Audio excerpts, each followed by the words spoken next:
Precisamente en las últimas horas, el presidente Gustavo Petro se refirió a la grave crisis humanitaria y perturbación del orden público en el Catatumbo por los enfrentamientos entre el ELN y las disidencias de las FARC. Aseguró que esta situación representa un fracaso del Estado y cuestionó la falta de información militar sobre los movimientos del ELN hacia el Catatumbo. Uno aprende también. El presidente hizo sus reflexiones sobre la sangrienta guerra en el Catatumbo, que considera una situación pavorosa. Ante su ministro de Defensa y el director de la policía, empezó calificando la grave crisis humanitaria como un fracaso del Estado. Pero la situación del Catatumbo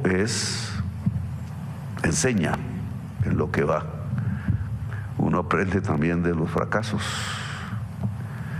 Y allí hay un fracaso de la nación. Narró el presidente que tras revisar lo que está pasando en la región durante la jornada de ayer, tiene varias preguntas sobre el trabajo de las fuerzas militares para prevenir lo que está pasando. Pero ¿cómo el ELN se desplaza de Arauca a norte de Santander? En una cantidad de hombres, pues todavía no lo sabemos, pero tiene que ser abultada. No pueden llegar caminando simplemente por entre las montañas porque duraría meses. Cuestionó la falta de información de inteligencia. Algún tipo de información debimos tener y no la tuvimos. ¿Por dónde caminaron? ¿Cuándo vieron o se transportaron? Esa es una pregunta a hacerse. Y planteó más preguntas sobre la manera en que se ha combatido al ELN. ¿Cómo una organización puede saltar en fortaleza técnica, militar, en el corto plazo?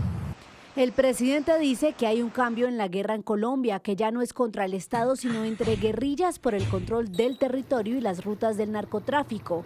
Cuestionó que estos grupos sostengan que tienen origen político. Hay un discurso mentiroso dentro del ELN, porque el que yo escuché ayer habla de la verdadera revolución.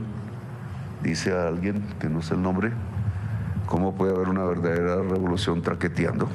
Incluso el presidente habló de la incidencia externa de otros países en la situación. La posición del Estado puede ser, déjenlos pelear y se matan. Pero terminaremos en unos hechos peores, porque esa codicia es comprable y puede ser comprable por alguien extranjero, bajo otro tipo de lógica, que puede hacer de Colombia simplemente un objeto de uso. El presidente Petro cuestionó también que la oposición no apoye la medida de conmoción interior, asegurando que las acciones del ELN no son acciones que se deben solamente al conflicto armado interno. Es una estrategia mortal que pone en peligro la soberanía nacional.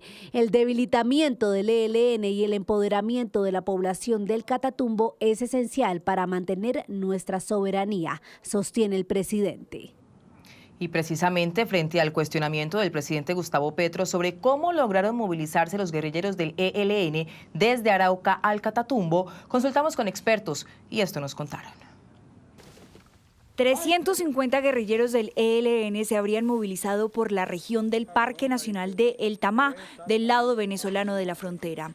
Su desplazamiento habría arrancado hacia el Catatumbo hace un mes, según información en poder de expertos en conflicto. Con esto, este grupo buscaría fortalecer sus estructuras para iniciar su guerra contra las disidencias en el nororiente de Colombia.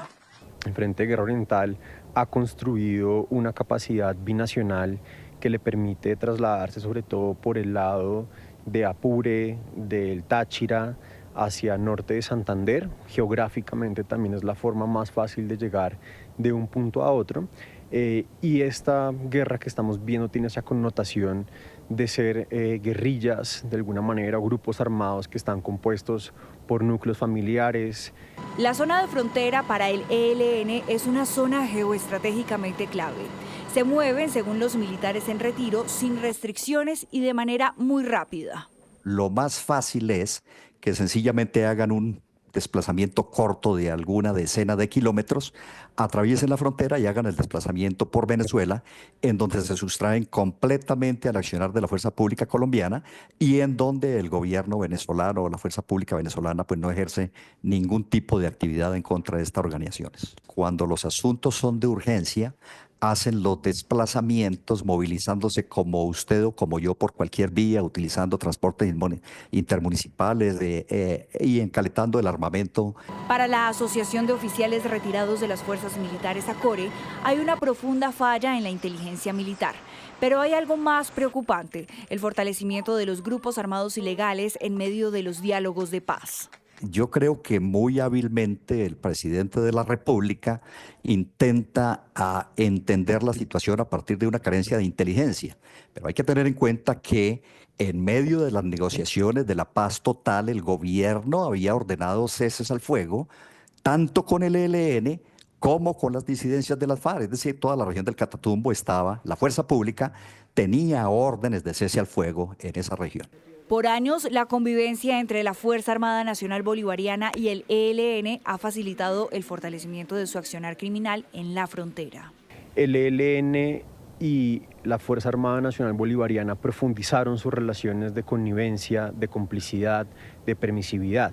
Esto lo utilizaron puntualmente para sacar, por ejemplo, a los rastrojos de norte de Santander, en una suerte de operación conjunta. Posteriormente lo usaron también en Arauca. Históricamente, el Frente de Guerra Oriental del ELN ha sido el más rico por sus ingresos, fruto de la minería ilegal y el narcotráfico.